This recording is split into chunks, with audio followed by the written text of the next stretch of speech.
So let's go to the process of the week. So I'm in guiding the business right here. And I said in the beginning of this that I'm really going to be focusing on processes that I believe help you to make sure that people are following your SOPs, that they're following the structure that you're creating, that they're being trained in these processes. So I feel like a lot of uh, projects or things that we develop in life have to start with a vision of some kind. You have to have an idea of what it is that you want to do and then take the steps to make it happen. Management is no different. So, starting with your view, your philosophy on management can be a really great thing to consider because if your philosophy on management is that all employees are treated kindly, that all employees are following processes, maybe all employees get thorough training, all employees are valued, all employees are held accountable to what they've been trained on. So all of these mindsets or these beliefs, and you put it into, you document it, and then you announce it to your employees and say, this is our philosophy on management, this is what we believe in, then the managers in your business are going to know what you expect of them and they're going to understand it. They're going to understand the vision for it. You can also then start saying, is this incident or this thing that's happening, is that a part of our management philosophy? Do we really, is that one of the tenets of what we believe is healthy and good for management?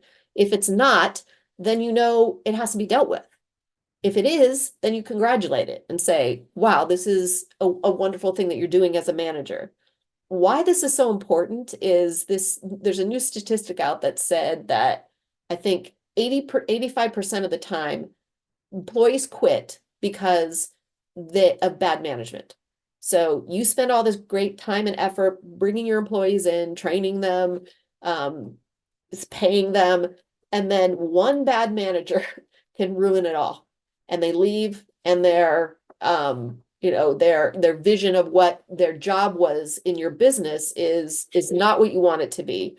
So it all starts with a good management philosophy. So this process you can be downloaded from the library here inside of Getting the Business. I'm just going to click on it.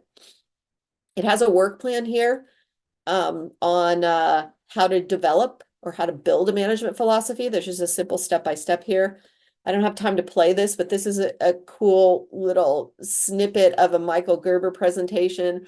For those of you who have read the E-Myth, Michael Gerber has a lot to say about management, but it's a clip from one of his videos talking about, the mistakes that business owners make with bad management.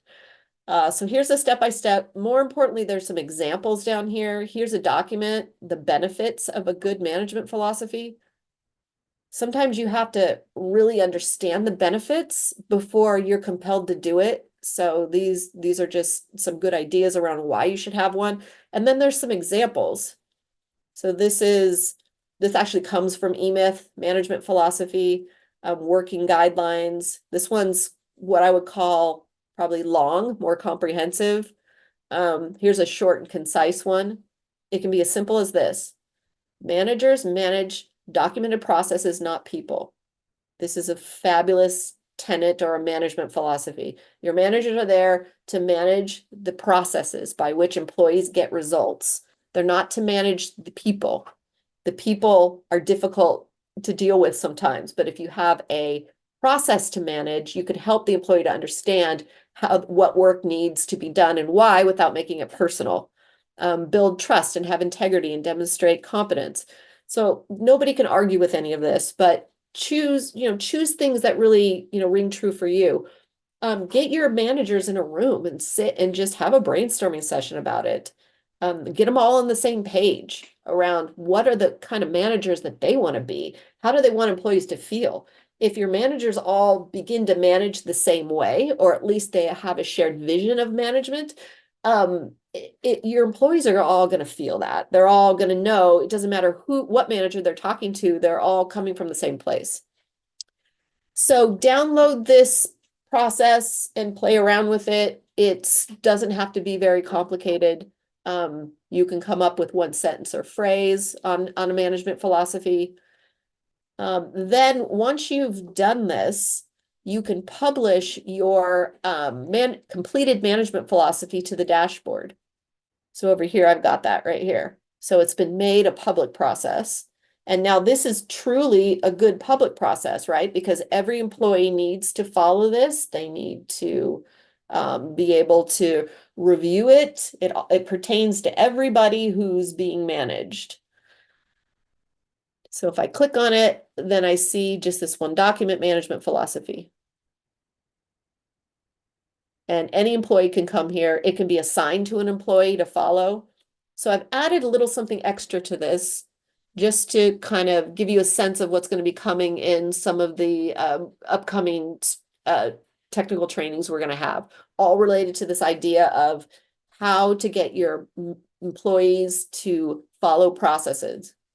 Every single one of these guidelines here or philosophies can have a process that you put in place to make sure it happens. So build trust, have integrity, and demonstrate competence. This process, in order to get your managers to be able to do this, is called the one-on-one meeting process that's in our library. Engage all stakeholders in setting ambitious goals, KPIs. Manage with empathy and accountability, the delegation process. So every single one of these ideals or goals or ways of being can have a process, a documented process to make sure that happens, that your managers can follow to make sure it happens. So it's not just you putting these ideas out there and you're, fancy whatever and saying, hey, everybody, this is what I believe in. It goes deeper than that because you can then really put processes in place to make it happen.